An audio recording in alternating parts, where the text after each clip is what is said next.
Hello बच्चों, सार्वजनिक CBSE foundation में आपका स्वागत है। जैसे कि आपको पता है कि हम लोगों ने क्लास 10th सीबीएसई के ज्योग्राफी चैप्टर शुरू किए हुए थे। चैप्टर का नाम रिसोर्सेज एंड डेवलपमेंट है और पिछले क्लास में हमने जहां से पढ़ाकर छोड़ा था वहां से हम शुरू कर रहे हैं और पिछले क्लास में हमने पढ़ा था क्लासिफिकेशन ऑफ रिसोर्सेज। इस क्लासिफिकेशन ऑफ रिसोर्सेज को हम संक्षिप्त में देखे हुए थे, हम इसको विस्तार से नहीं देखे हुए थे। आज हम लोग इस क्लास में पूरे क्लासिफिकेशन ऑफ रिसोर्सेज को विस्तार से पढ़ेंगे और काफी बेहतर तरीके से पढ़ेंगे। तो हम शुरू करते हैं on the basis of origin. क्या लिखा गया है? On the basis of origin resources can classify into two part. First is abiotic और सेकेंड इज अ बायोटिक। हम इन दोनों को एक एक करके जो है डिफाइन करते हैं। अबायोटिक क्या है और बायोटिक क्या है। ओके, तो पहला जो है ना, आपको जो दिख रहा है यहाँ पे बायोटिक। बायोटिक क्या होता है? These are obtain from biosphere and have life, example plants and animals. मतलब ऐसी चीजें है ना जो बायोस्फीयर से प्राप्त की जाती हो, जिनमें है ना प्राण हो, जिनमें लाइफ हो। कहने का मतलब है कि अगर सिंपल वर्ड में इसको बोलूं तो वैसी चीजें जिसमें लाइफ हो और जो है वो अपने जीवन को सरवाइव कर पाए, है ना, और लिविंग थिंग्स हो, है ना, तो वैसे वस्तु को हम बायोटिक कहते हैं। ओके, जैसे कि हमने यहाँ पे एग्जांपल पे देखा, है ना, बायोटिक का एग्जांपल प्लांट है और दूसरा एनिमल है। तो प्लांट और एनिमल में हम देखेंगे कि ये अपनी लाइफ को सरवाइव कर पाते हैं। इनकी जो रिक्वायरमेंट जो चीजें होती हैं वो उस रिक्वायरमेंट को फुलफिल करते हैं और है ना अपने लाइफ सरवाइव करते हैं। दूसरा है अबायोटिक। अबायोटिक क्या है? तो इसको हम समझते हैं कि all those things which are composed non living things, example air and water. जैसे कि हम देखें कि वैसे वस्तु जो कि नॉन लिविंग थिंग्स से बनी हुई होती हो, है ना, जिसमें किसी भी तरीके की लाइफ नहीं होती है, वैसे वस्तु को है ना हम अबायोटिक कहते हैं। ऐसे वस्तु को हम क्या बोलते हैं? अबायोटिक कहते हैं। ठीक है, और जैसे कि इसका एग्जांपल हम देंगे एयर और वाटर। एयर और वाटर ना, ये दोनों नॉन लिविंग थिंग्स हैं, है ना। ये सजीव की तरह अपने सांस और अपनी जो है जो रिक्वायरमेंट जो चीजें होती है अपनी लाइफ को सरल करने के लिए इनको जरूरत नहीं होती है। ओके, दूसरा हम पढ़ेंगे on the basis of exhaustibility, है ना। हम क्या पढ़ेंगे? On the basis of exhaustibility.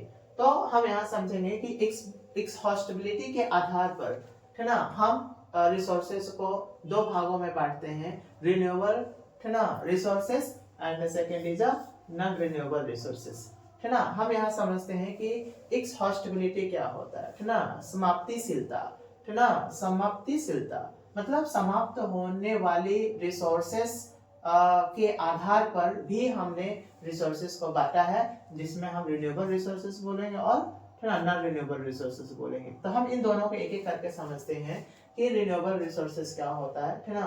तो अगेन, है ना, produce by physical, chemical and, है ना, मैकेनिकल प्रोसेस, है ना। प्रोसेस मैंने यहाँ लिखा कि वैसे रिसोर्सेस, है ना, जिसको हम फिजिकल के द्वारा, केमिकल के द्वारा और मैकेनिकल प्रोसेस के द्वारा हम दोबारा प्राप्त कर पाते हैं, है ना, वैसे रिसोर्सेस को हम रिन्यूएबल रिसोर्सेस बोलते हैं, है ना, नवीकरणीय संसाधन बोलते हैं। ऐसे रिसोर्सेस को हम क्या बोलते हैं? नवीकरणीय संसाधन बोलते हैं। ठीक है, अब हम इसके जो है एक्सहॉस्टिबिलिटी के आधार पर जब हमने इनका दूसरा पार्ट डिवाइड किया, है ना, नॉन रिन्यूएबल रिसोर्सेस को, इस नॉन रिन्यूएबल रिसोर्सेस को हम लोग इसमें पढ़ते हैं कि नॉन रिन्यूएबल रिसोर्सेस क्या होते हैं। कि है ना, बोल रहे हैं कि these resources take millions of years in their formations, है ना। तो वैसे रिसोर्सेस जो कि अपने फॉर्मेशन के लिए लाखों साल ले लेते हैं, है ना, फॉर्मेशन होने के लिए उसमें लाखों साल लग जाते हैं, है ना। तो वैसे संसाधन को, वैसे रिसोर्सेज को हम नॉन रिन्यूएबल रिसोर्सेज बोलते हैं, जैसे कि जीवाश्म ईंधन होती है ना, जिसको हम फॉसिल फ्यूल बोलते हो। और इसमें रिन्यूएबल रिसोर्सेज की मैं बात करूं, इसका एग्जांपल मैं देखूं, जो सोलर एनर्जी है और विंड एनर्जी है। सोलर एनर्जी कहने का मतलब है कि ये जो सोलर से जो एनर्जी प्राप्त होती है ना, ये कभी समाप्त नहीं होती है। इसमें हम समय के साथ हम लोग जो है ना यहाँ पे एनर्जी को प्राप्त करते रहते हैं और डेली वाइज एनर्जी हम इसको लेते रहते हैं। फिर वाइंड एनर्जी की मैं बात करूं, है ना, जो कि यहाँ से जब तक हवा रहेगी, है ना, तब तक जो है यहाँ पे विंड एनर्जी हमें मिलते रहेगी। दैट मीन्स, है ना, ये कभी समाप्त होने वाली रिसोर्सेस नहीं होती हैं, जो कि समय समय के साथ हमेशा इसका फॉर्मेशन होते रहता है। ठीक है। तीसरा है on the basis of ownership. क्या है on the basis of ownership? Ownership क्या है ना, कहने का मतलब है कि व्यक्तिगत के आधार पर भी संसाधन को हम लोगों ने 4 भागों में बांटा। पहला है इंडिविजुअल, दूसरा है कम्युनिटी ऑन रिसोर्सेस, तीसरा है नेशनल और चौथा है इंटरनेशनल। ये सारे के सारे जो है रिसोर्सेस है। ठीक है, यहाँ तक क्लियर है। हम इसको एक एक करके पढ़ते हैं कि इंडिविजुअल रिसोर्सेस के आधार पर, है ना, कौन कौन से यहाँ पे बांटा गया है और इंडिविजुअल रिसोर्सेस होता क्या है ना, हम इसको पढ़ेंगे। तो इंडिविजुअल, जैसे कि हमने देखा कि ऑनरशिप को 4 भागों में बांटा गया है। अब हम इनको एक एक करके पढ़ेंगे। तो पहले हम लोग पढ़ेंगे इंडिविजुअल रिसोर्सेस, ये होता क्या है।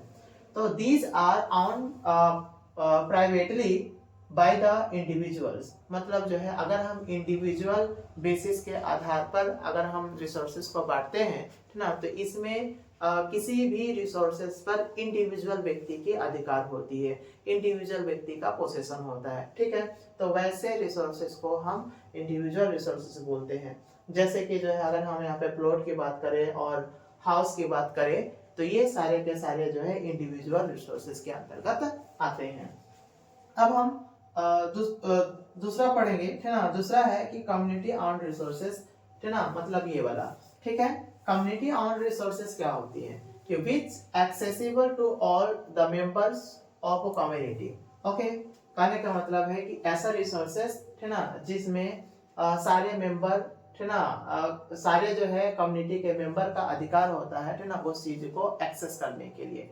तो वैसे रिसोर्सेस को हम क्या बोलेंगे, है ना, कम्युनिटी ऑन रिसोर्सेस बोलेंगे। इसका जो फॉर एग्जांपल की मैं बात करूं कि ब्यूरियल ग्राउंड होता है एंड, है ना, गवर्नमेंट हॉस्पिटल होता है। ब्यूरियल ग्राउंड जहाँ पे जो है ना, आदमी को दफन किए जाते हैं, है ना, तो वो सार्वजनिक होती है ना, वो कम्युनिटी बेस्ड होती है ना, वो किसी इंडिविजुअल व्यक्ति की नहीं होती है।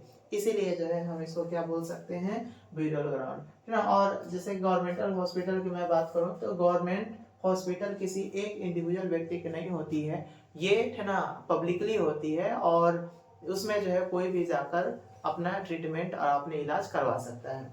ठीक है, अब हम थर्ड देखेंगे।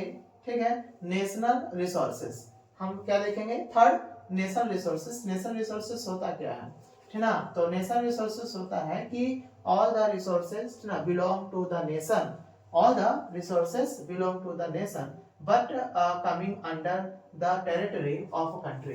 कहने का मतलब क्या है, कहने का मतलब ये है कि ना, वैसे रिसोर्सेस अगर हम नेशन की मैं बात करूं, तो नेशन के अंतर्गत आने वाले सारे के सारे रिसोर्सेस नेशनल रिसोर्सेस होते हैं। लेकिन इस चीज को ध्यान देना होगा कि वो रिसोर्सेस, है ना, भारत या देश के, है ना, टेरिटरी के अंदर ही होनी चाहिए। अगर, है ना, कंट्री के टेरिटरी के अंदर नहीं है तो हम उसको नेशनल रिसोर्सेस नहीं बोल सकते हैं। ओके, अब हम यहाँ देखेंगे इसके एग्जांपल के तौर पर, ये इसका एग्जांपल है क्या। जैसे कि मैं वाटर की मैं बात करूँ, फॉरेस्ट की मैं बात करूँ, ओसेनिक एरिया की मैं बात करूँ, और अगर ओसेनिक एरिया में देखोगे, है ना, तो यहाँ पे कुछ ही दूरी तक, है ना, यहाँ पे नेशनल रिसोर्सेज के अंतर्गत आते हैं। जैसे कि मैं यहाँ पे मैं बात करूँ कि 12 नॉटिकल मील। ओके, 12 नॉटिकल मील, जिसको हम अगर किलोमीटर में बात करेंगे तो कितना होगा, 22.2 किलोमीटर, है ना, कितना होगा, 22.2 किलोमीटर।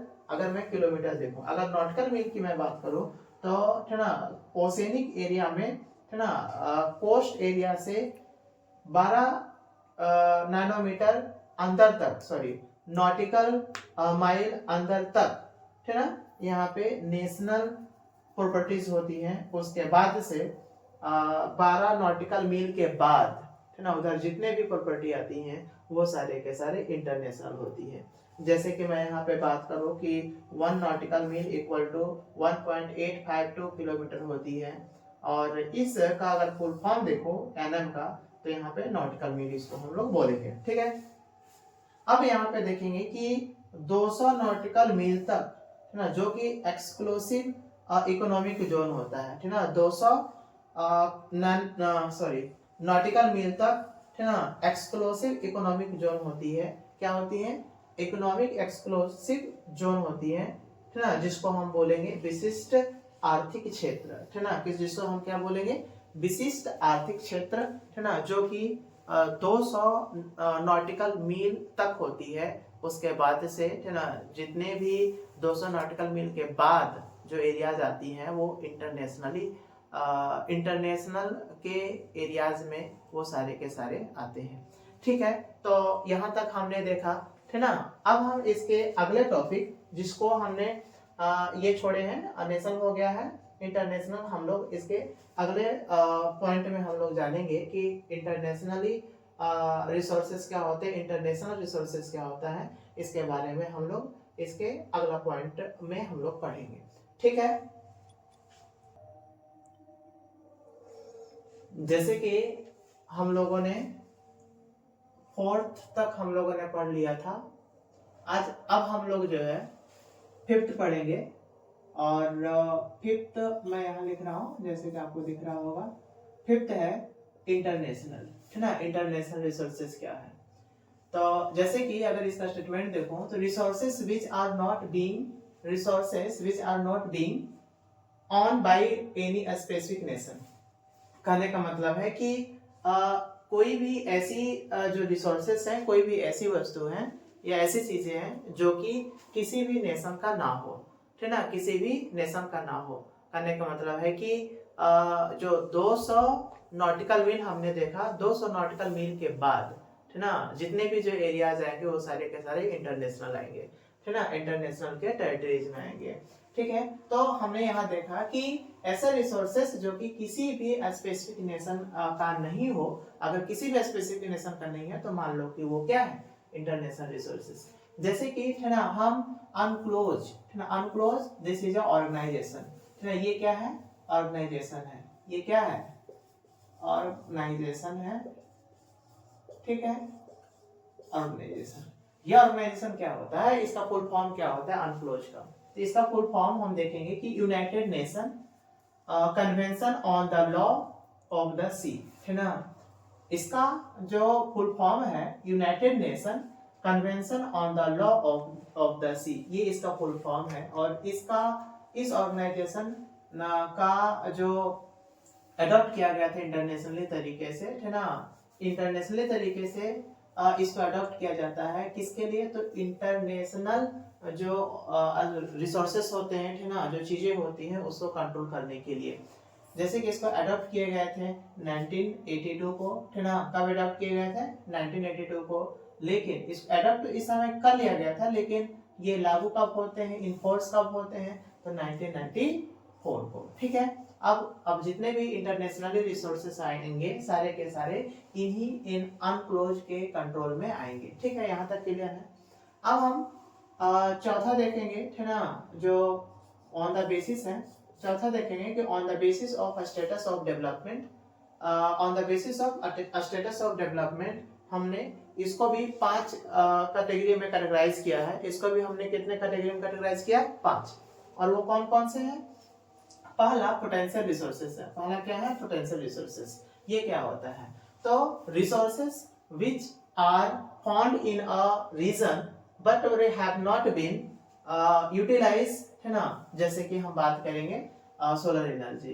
पोटेंशियल रिसोर्सेस का मतलब होता है कि वैसे रिसोर्सेस, है ना, जो कि पार्टिकुलरली किसी भी रीजन में पाया जा सकता है लेकिन उसका प्रॉपर तरीके से यूटिलाइज नहीं हो पाता है, जैसे कि सोलर एनर्जी। तो जो सोलर एनर्जी है वो स्पेसिफिक एरियाज में ही है। बाकी बात अगर सन की बात करूं, सनलाइट की मैं बात करूं, तो इसका जो हर जगह सनलाइट रिसोर्सेज अवेलेबल है, लेकिन, है ना, इसका हम केवल स्पेसिफिक जगहों में ही यूज कर पाते हैं। इसीलिए, है ना, ऐसे रिसोर्सेज को हम क्या बोलते हैं? पोटेंशियल रिसोर्सेज बोलते हैं। ठीक है, यहाँ तक क्लियर है। अब है ना हम डेवलप्ड रिसोर्सेज की मैं बात करूं, कौन से रिसोर्सेज की बात करूं, डेवलप्ड रिसोर्सेज की। ये क्या होता है, their quality and quantity ना, their quality and quantity have been determined for utilization, okay, example petroleum। Developed resources क्या होता है, जिनको वैसे रिसोर्सेज जिसकी क्वालिटी और क्वांटिटी है ना हम पहले ही डिटरमाइन करते हैं है ना, कितनी है और किस क्वालिटी का है ना, यूटिलाइजेशन के लिए, यूज करने के लिए। जैसे कि मैं पेट्रोलियम की मैं बात करूं है ना, तो पेट्रोलियम डिपेंड करता है ना एक्सट्रैक्ट करने पे है ना, कि हम यहाँ पे जो है कितना एक्सट्रैक्ट कर पाते हैं और हमारे पास जो है टेक्नोलॉजी कितना है ना, इन सारे चीजों को हम यहाँ पे यूज करते हैं है ना। तो यहाँ पे क्या क्या यूज कर सकते हैं, तो टेक्नोलॉजी है और एंड फिजिबिलिटी है।